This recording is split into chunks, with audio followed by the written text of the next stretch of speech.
Uh, for those of you who don't know me, my name is Sister Chris Vorenkamp, and I'm part of the leadership for our congregation. I work here, minister here. And so a very big welcome to all of you.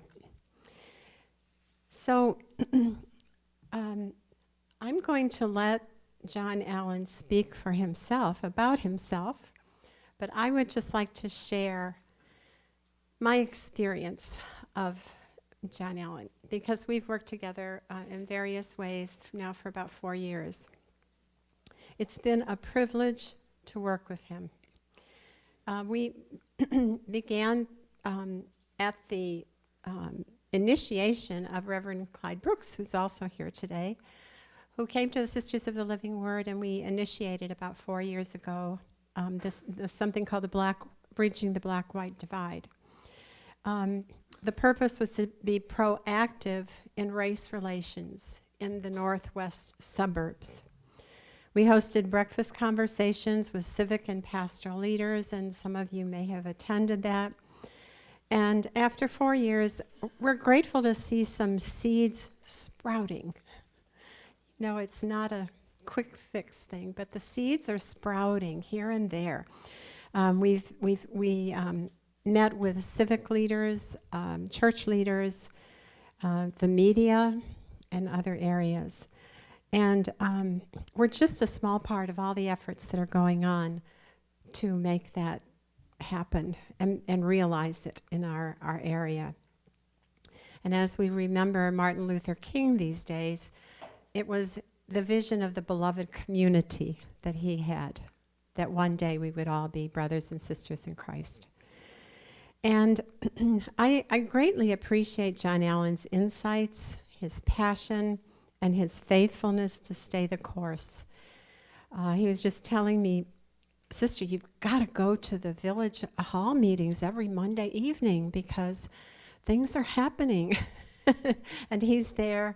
Clyde, I think you're there, and many others that are making a difference. We've seen some inclusivity now in the police department in Arlington Heights, and JohnAlan's been really present to that. In churches, he's worked faithfully, helping us white folks to understand our white privilege, and he'll speak some to that today. I believe you'll be touched by his life story, what he has to share. And then I look forward at the last part of the presentation for us to be able to question and struggle together. What is the intersection between how we need to become brothers and sisters of our brothers and sisters in color, people of color, and to understand how climate affects them, us, how patterns of migration and all of this fits together, because it's really important to understand. So we're starting today with the topic of racism. So with that, welcome, Pastor, friend, JohnAlan.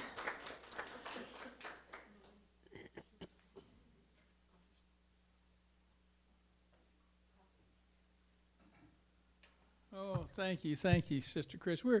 We're so grateful for the times that Reverend Clyde Brooks and I and others met here almost monthly, and then we had the quarterly breakfasts. And one group was educators too. We met at different places, media and others, and the work continues. The work continues.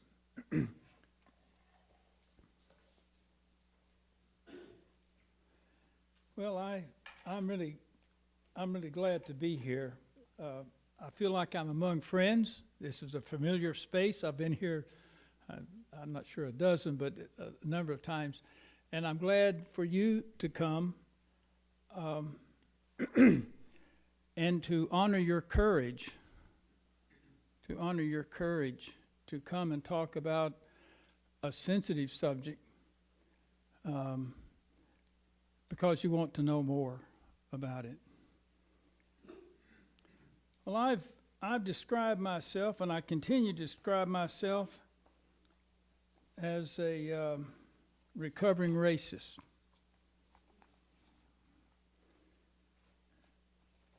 Because I believe what John Newton said, I am not what I ought to be, I am not what I want to be, I am not what I hope to be in another world.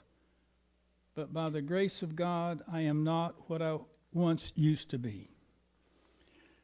The day that I met Martin Luther King changed my life.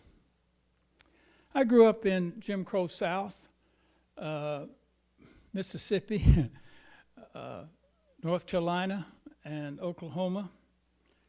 And I remember as a child, before I was in first grade, a friend, neighbor, someone said, JohnAlan, I want you to remember this, that no matter how poor you are or how low you are always better than. And he used the N word. That was not used in my home, but from friends, classmates, and others, I was taught that because of my skin color, I was superior. In high school, I began to question some of these ideas, especially in Mississippi, and the answer was always, well, that's the way it is. That's the way it is. This last week, I was remembering that on Monday, when much of sensitive people in the U.S. were celebrating Martin Luther King Day, a national holiday, down in Alabama, they were celebrating Confederate Heroes Day. And growing up, and I remember being in school in Mississippi, I got the feeling like there's only been one war, and that's still prevalent in much of the South. And the lost cause, they will call that. And it's really it's still there. It's still there. It's not gone away. And I don't want to just beat up on the Southerners, but that spirit is not an accident. It's not an accident. The people, I remember, they would say, well, this is the way it is because God intended it to be. They would say, you don't see bluebirds and red birds. And so I was handed the 30 biblical reasons for segregation of the races. There's about 50 scripture quotes in here that I read, and I believe that because that's what it was. I was raised in a Christian home. My dad was a pastor. I was a nice person. I didn't hate anybody. In fact, I had friends when I was in junior high, people of color. That was not true in high school or in any school I attended. But this is what I had. By the way, my friend Reverend Brooks last night, Monday night, gave me a document, 100 Bible verses about hate. And they say a very different thing. And you can see him. He'll give you a copy. I don't know how much you're charging these days. Not.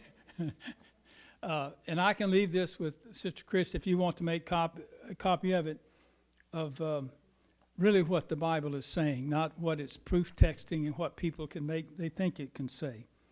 Well, I moved. Came to school up north in Aurora.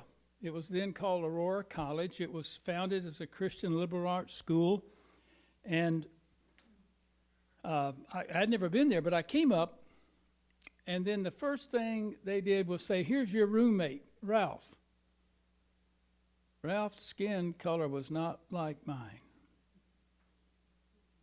And I was in a quandary. I mean, what am I supposed to do?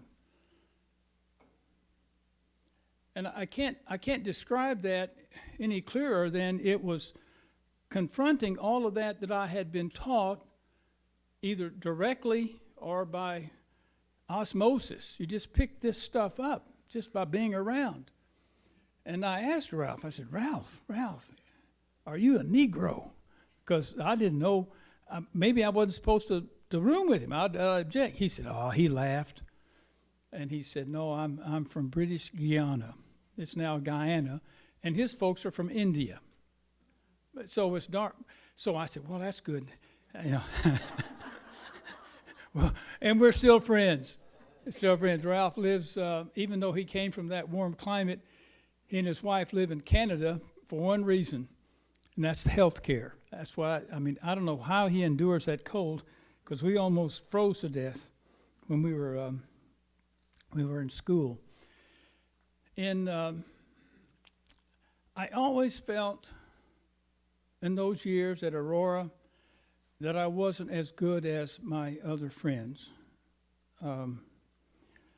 They would criticize me because I saw color. And they would say, it makes no difference. These are people from California or from New England. And they say, there's no difference. I said, man, but I see a different color. And I knew that. In fact, I wrote in my King James Bible that I brought up from Oklahoma that to discriminate against God's creatures is to discriminate against God. Now that was here, but it wasn't here. You can't turn off your feelings like a radio. They're there. So in March of 1965, Dr. King was speaking in Chicago. It was then called the Sunday Evening Club. I think they're still on Channel 11. I think they still have a program for a half hour with a speaker, but it's not an audience. It's just that. So I went in, and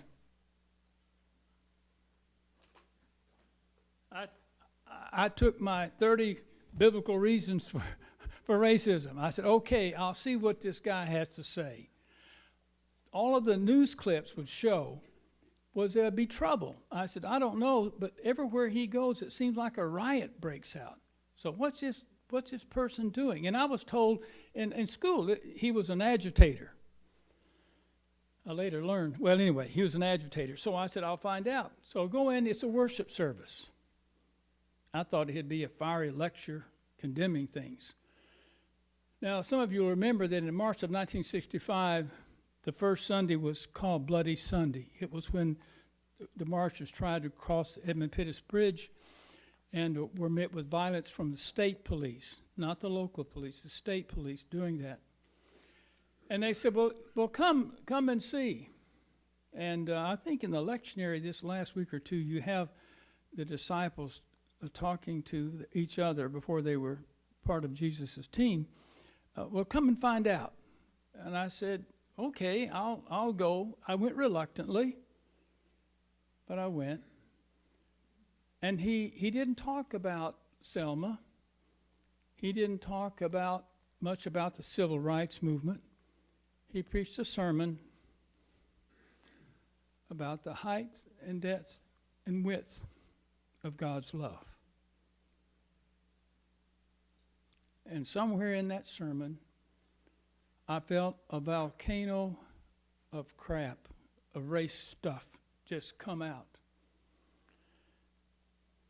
And I went back after his speech, and my friend Ted Jones, he's retired clergy, went back, and I went up to Dr. King. He's no taller than I am. I thought he was as tall as Jesse Jackson, I did. And I shook his hand. I said, Dr. King, I don't know what happened to me. And he put his hand on my shoulder. He said, you'll be all right. I'll be praying for you.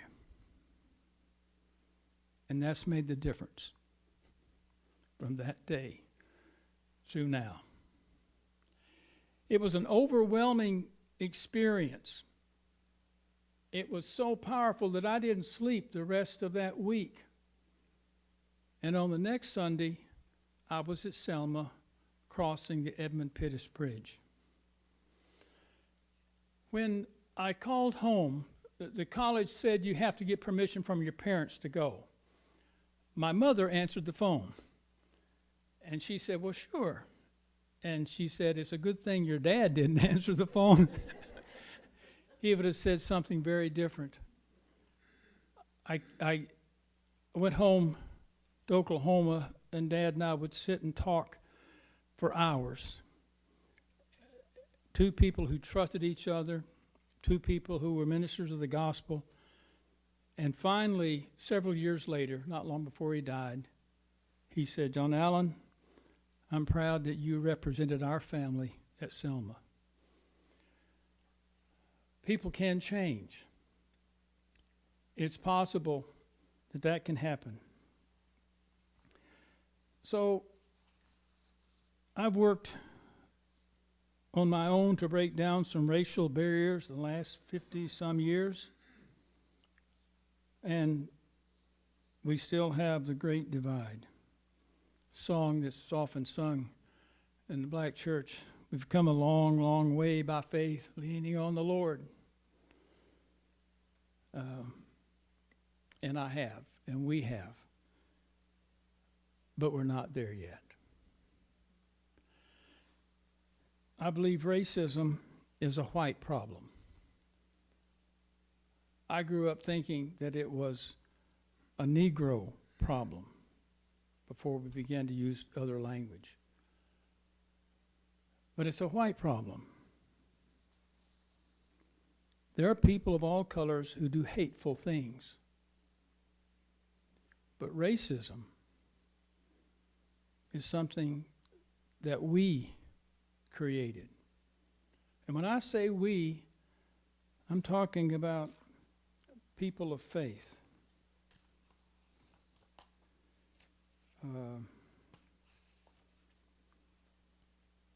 Papal Bull Romanus Pontifica, 1455. He had the doctrine of discovery. And what it said was, if you go into other countries like Africa, if you do not have streets that are at right angles on a grid, then those people are ignorant and heathen, et cetera, and you can subjugate them. They're not fully human. Now, I'm not sure, I wasn't there in 1455, but the church, the white church, started this stuff. And we, who are white,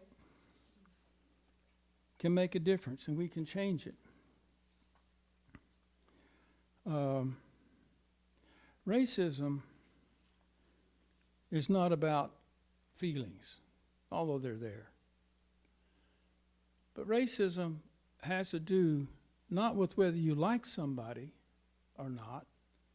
And that's why many of us say, well, we're not racist because we don't hate anybody. I didn't go to a lynching. I didn't hate. I'm supposed to love.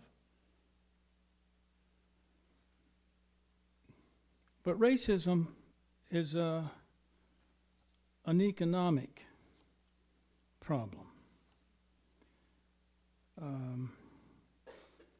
And a good understanding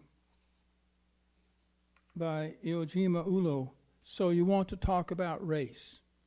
Sister, this would be a good study. It's very readable, very easy. She gives personal illustrations, and it's one I would recommend to you. So you want to talk about race. You can get it from Amazon or wherever. You read it by yourself or read it with others. Her definition of racism is this: a prejudice against someone based on race, I would say color, when those prejudices are reinforced by systems of power. She makes the case that it's an economic reason. It's an economic reason to help the people at the top, which in this country I think is white men who have the power and who make the decisions.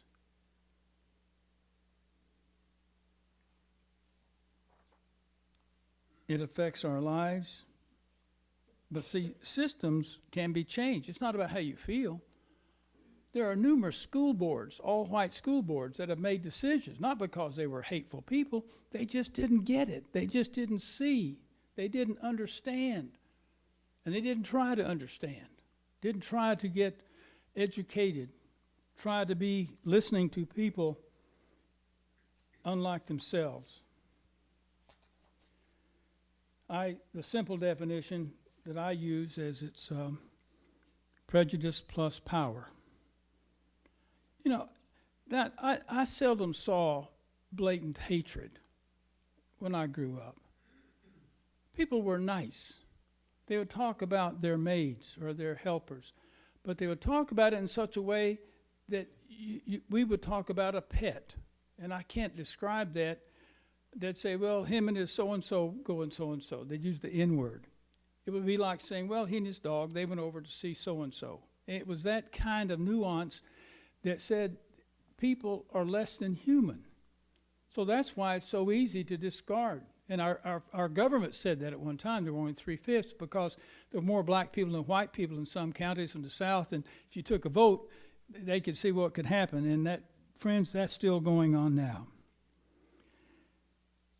In chapter 16 of her book, Talk About Race, she says this: if you are white in a white supremacist society, you're a racist. Now that may ouch, but friends, it is never as hurtful as it is for people of color. Never. Archbishop Tutu said, if you are neutral in situations of injustice, you have chosen the side of the oppressor. And he says, if an elephant has its foot on the tail of a mouse, and you say that you are neutral, the mouse will not appreciate your neutrality.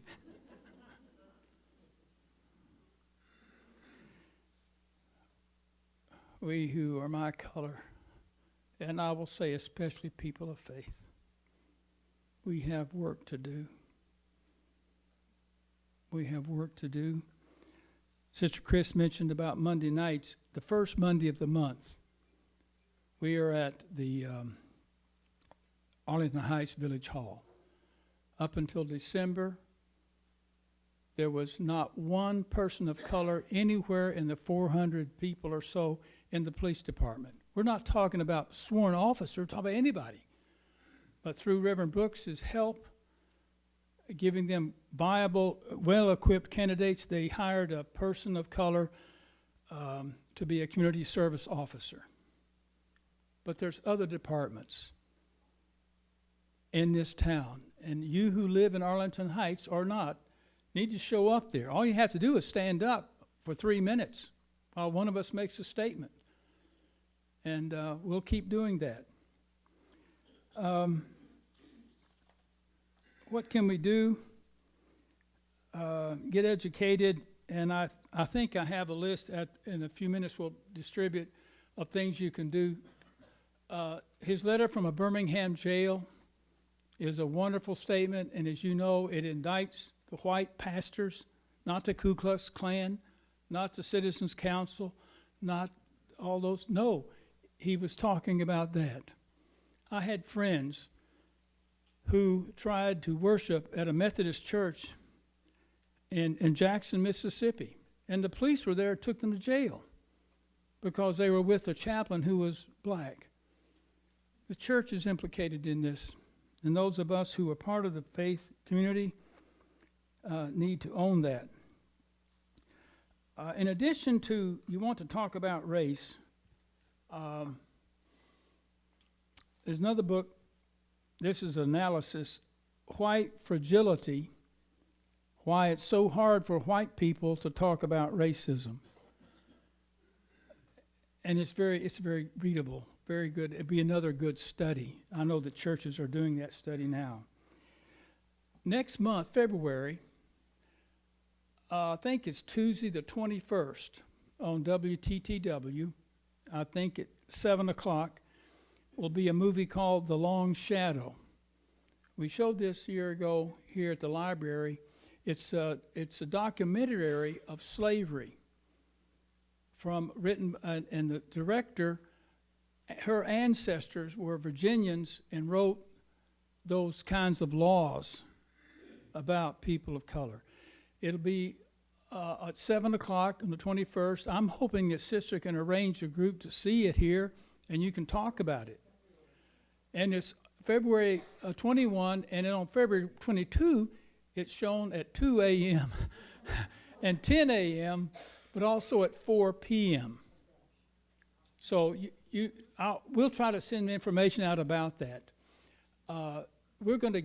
There's information on the Martin Luther King Remembrance Dinner in April, and Reverend Brooks is the one who sets that up, and there's material where you can get a ticket for that and be there with people who want to make a difference. Okay, I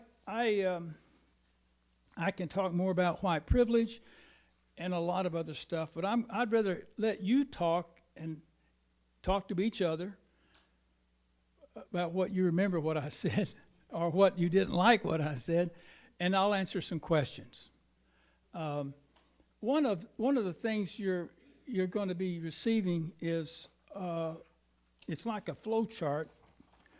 It's a racism scale. Now, this is not perfect,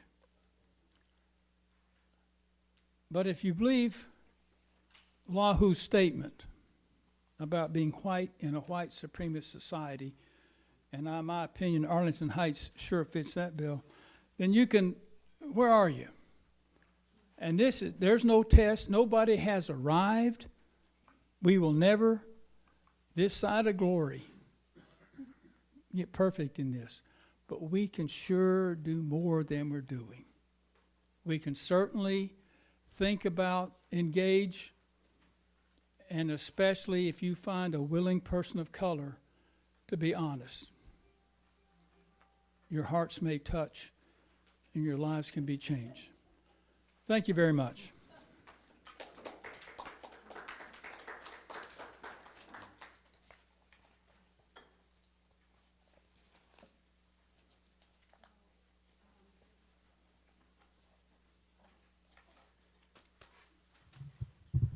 So why don't we take about